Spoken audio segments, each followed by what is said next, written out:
Fala aí, nação, sejam muito bem-vindos a mais um vídeo do canal. Aí, pessoal, Mauro César colocou o Arnaldo no lugar dele, viu?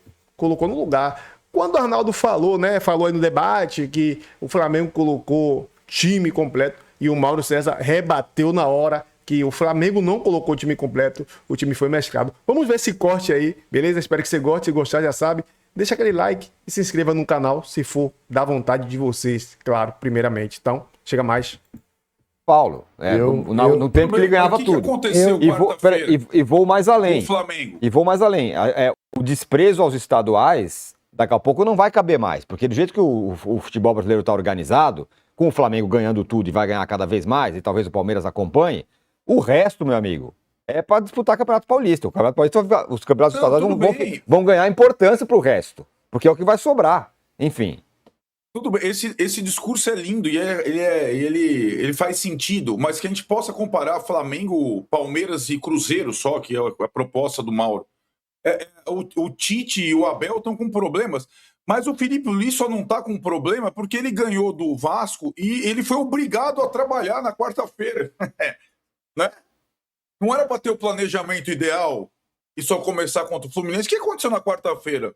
Ele teve que trabalhar e botar os times titulares. Trabalhar, inclusive, com um look diferente, com uma roupa diferte, preparado pela mulher. Não foi time titular, foi o time profissional com 4 titulares. Mas ele estaria de folga, Mauro. Você falou comigo aí. Sim. Sim. São duas coisas diferentes, Arnaldo. Essa é uma questão. A outra é o time titular, a força máxima. Eu tenho que colocar a força máxima domingo ou quarta. Na minha opinião minha, não sei qual é do Felipe Luiz, do BAP, do Boto, o problema deles. É quarta-feira que tem que ser o time principal. E no domingo, um time parecido com o que foi o de quarta-feira, que é um time misto de titulares e reservas com um jogador da base. É isso aí, ponto final. É como eu penso. Na quarta, sim. Quem quer ser campeão brasileiro tem que remar desde a rodada 1. Ah, não, porque só se decide no segundo semestre, a pontuação começa no dia 28 de janeiro. Assim. Isso não tem dúvida. Eu assino embaixo o que diz o Mauro. Assino embaixo. Estou de pleno acordo com o Mauro. Pleno acordo. E vou repetir aquilo que deixa todo mundo, inclusive aqui, entre os companheiros, atônitos, com opinião tão esdrúxula como é a minha. Eu adoraria ver um grandão desse, Flamengo, Corinthians, caindo no estadual para começar a enterrar o estadual, porque a tendência é essa mesma que você disse. Com o calendário mais exprimido e com o Flamengo ganhando tudo, vai sobrar para os outros tentar, né? Como é que é a data? Quando é que foi que o Corinthians ganhou o grande Campeonato Paulista no ano passado? 27 de março, né? 27 de março? 25 Histórico. 25 de março é a rua lá do contrabando do Ibrachina. É isso mesmo. É o que vai sobrar. Mas é triste você olhar para o futebol brasileiro e dizer o que sobrou é o Campeonato Estadual. Importante é quarta-feira, a primeira rodada do Brasileirão. Vou te dizer que já está um pouco assim. Até o Corinthians ganhar a Copa do Brasil, era o tal do dia 27 de março. A gente teve um clássico no nome, mas a gente não teve um clássico em campo. Foi um jogo de um grande contra um pequeno. Foram 32 finalizações contra nenhuma. E tudo que a gente viu lá, foi 1-0, era para ter sido 6, foi 1-0. E agora domingo? A história é diferente, o Flamengo vai como? O Fluminense vai como? O Fluminense também tem a sua participação no Brasileiro na quarta-feira, né? E, de fato, do Flamengo era o Rossi, o Léo Pereira, o Pulga e o Carrascal. Os outros todos em geral, são reservas. Todos eles. E um deles é da base, que é o Daniel Salles, jogou na lateral esquerda. Eu imagino que ele vai repetir mais ou menos esse time, algo próximo disso, deixando o que seria a força máxima, né, para o jogo de quarta-feira, que eu imagino. Mas não tem essa informação, né? Acho que nem o Felipe ainda decidiu o que ele vai fazer exatamente, né? Deve estar pensando no que fazer, até porque os resultados de ontem não ajudaram muito o Flamengo, né? Carioca, um grupo joga contra o outro, então uma rodada pode ser um desastre e pode ser uma maravilha, dependendo do que acontecer. Você vence, os outros perdem, ou você vence, perde, os outros ganham, pode acontecer qualquer coisa. Eu acho que também ali na quarta-feira foram 2 finalizações do Vasco, né? Uma não entrou na estatística por impedimento marcado, mas eu acho até que não estava, que foi bola na trave, e a outra é essa do GB, em que ele perdeu o gol. Depois de 32 arremates do Flamengo. Eu acho que também entra muito aí, além da eficiência do Flamengo, o trabalho muito fraco do Fernando Diniz nesse jogo, né? A maneira como o Vasco jogou mal, como o técnico preparou mal sua equipe, o Vasco foi muito mal mesmo. Isso acho que amplificou um pouco aí isso que se viu em campo. E aí tem muita gente que não entende. Viu, o time correu. Cara, o time vai correr. A questão de você antecipar uma programação de estreia de quem está se preparando é que você faz um trabalho de preparação, isso é óbvio, no começo de uma temporada, para dar uma base aos jogadores, uma base física, e depois você faz manutenção disso a temporada inteira. Porque você pode ter no máximo aí, eventualmente, como vai ter a Copa do Mundo, que não vai ser convocado, ter um período aí para se recondicionar. Mas muitos jogadores não terão essa chance ao longo do ano inteiro. Então você faz uma base física, prepara adequadamente, estreia na hora certa para você ter manutenção. É o que fazem os times lá da Europa, onde tem pré-temporada de verdade, onde acontece isso. E o Flamengo teve que antecipar. Isso, evidentemente, não foi bom. Eles vão ter que repensar umas certas questões com relação a um jogador ou outro. E não significa que os caras vão ter distensão no meio do jogo. Mas isso pode pesar para o jogo seguinte ou para o outro, daqui a uma semana. Aí não se sabe, vai depender do organismo de cada um. Não era o ideal estrear. Agora o Flamengo tem uma forma de jogar, né? É muito claro, definido, os jogadores conhecem os movimentos e entrou com muito apetite, dominou completamente o Vasco. Os números são assustadores. Nos últimos 35 jogos, o Flamengo venceu 20 e o Vasco venceu 2. Isso é bizarro. Eu duvido que em qualquer parte do mundo exista uma rivalidade, ou dois rivais do mesmo porte, dois times grandes, né? Porque tem rivalidade que, assim, o tal time é rival do outro, mas um é maior, o outro é menorzinho, não vê tanto como rival. Você pega até em Manchester. O City ele é um rival do United de pouco tempo atrás, mas historicamente o rival do Manchester United é o Liverpool. Você dificilmente vai encontrar eu duvido que encontre, vai ser muito difícil.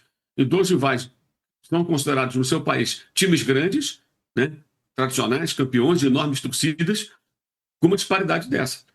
Agora, você falou o Fluminense é diferente. O Fluminense encara o Flamengo.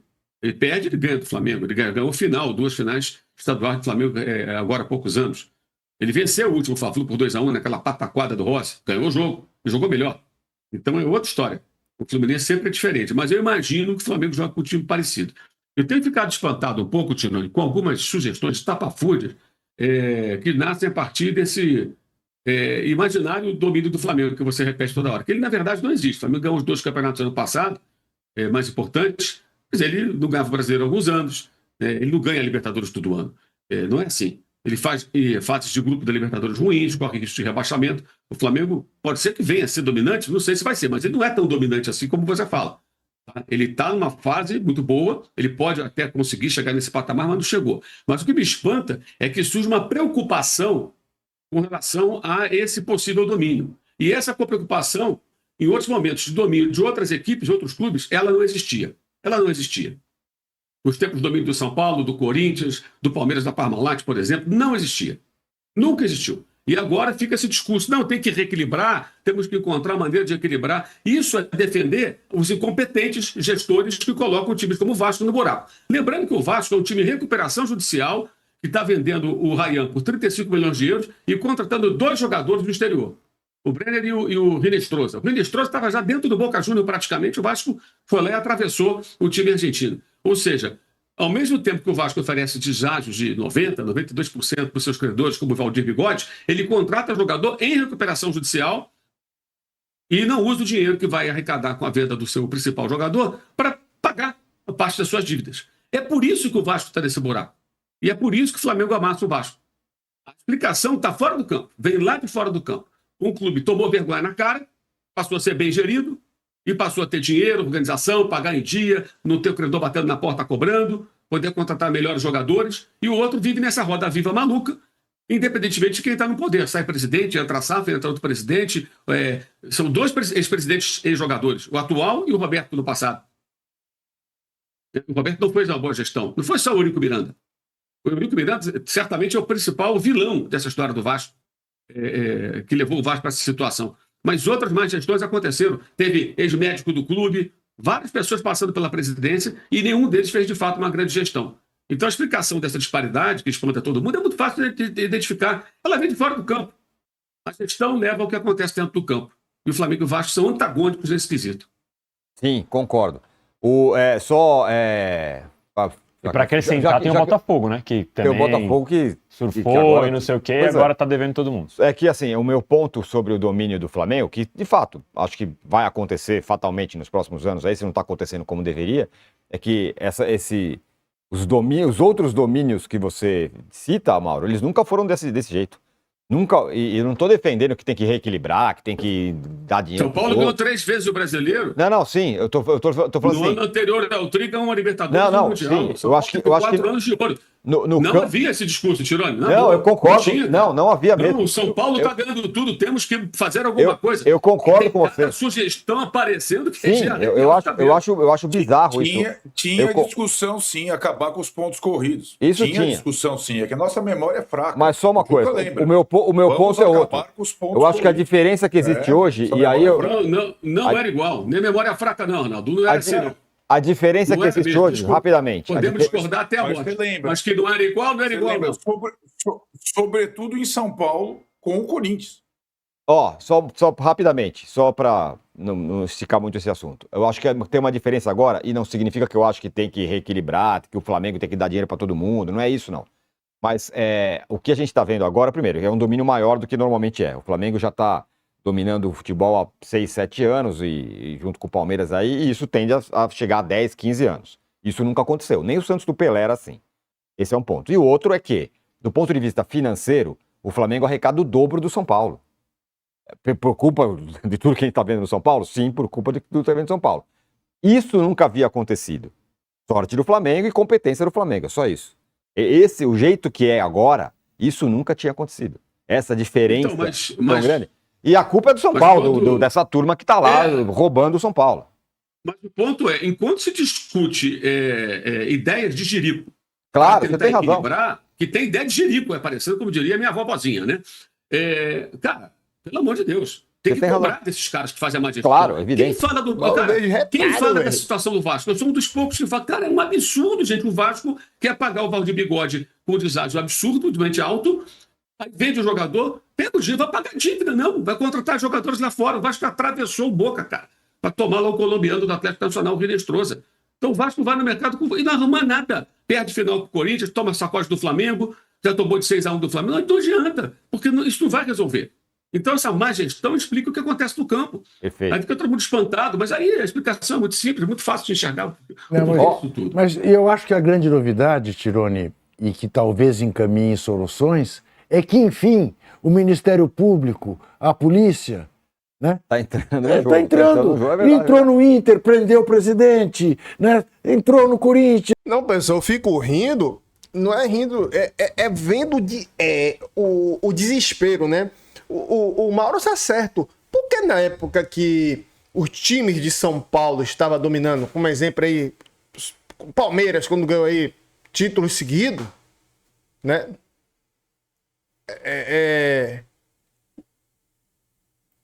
Ninguém falava, nossa, tem que fortalecer os adversários, tem que equilibrar. Ninguém tava nem aí pro Flamengo, ninguém tava nem aí pra ninguém.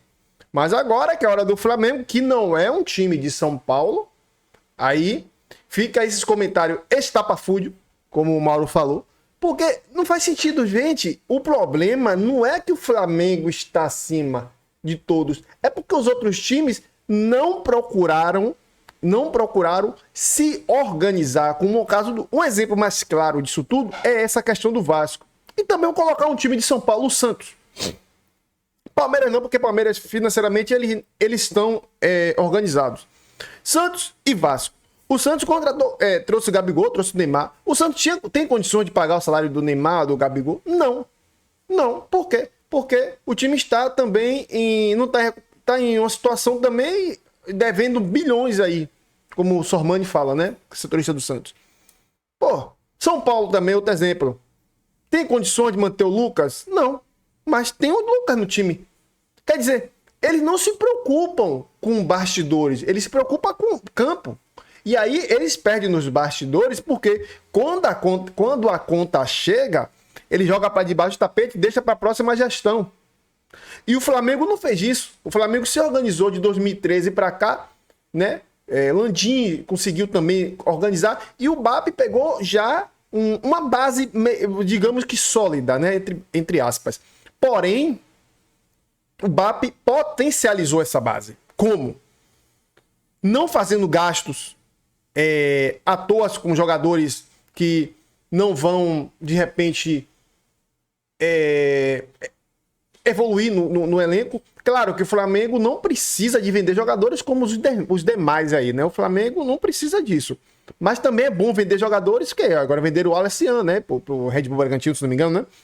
Vendeu aí vários jogadores sendo vendidos aí, mas não é a receita do Flamengo, né?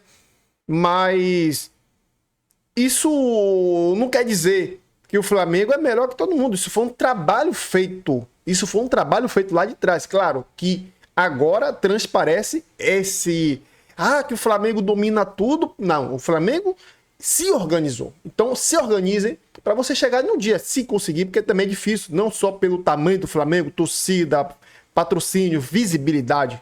É difícil um time hoje chegar nesse patamar. O Flamengo hoje é um Real Madrid do Brasil. Mas não estou aqui sendo exagerado, estou falando o que eu vejo. Mas eu concordo com o Arnaldo. A questão é a desorganização dos rivais e não o poder do Flamengo. O Flamengo se organizou e os rivais não. É tipo eu acordo todo dia 4 horas da manhã, vou treinar, faço tudo. Meu primo não, ele acorda 9, 10 horas, enquanto ele tá dormindo eu tô treinando, tô trabalhando. Então, consequentemente, aí depois ele reclama, ele vai reclamar, não, que você tá...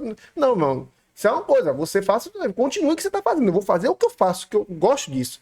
Isso vai gerar resultados. Muita gente aqui também acorda 4 da manhã, outros não acorda 4, acorda 10. É complicado, né?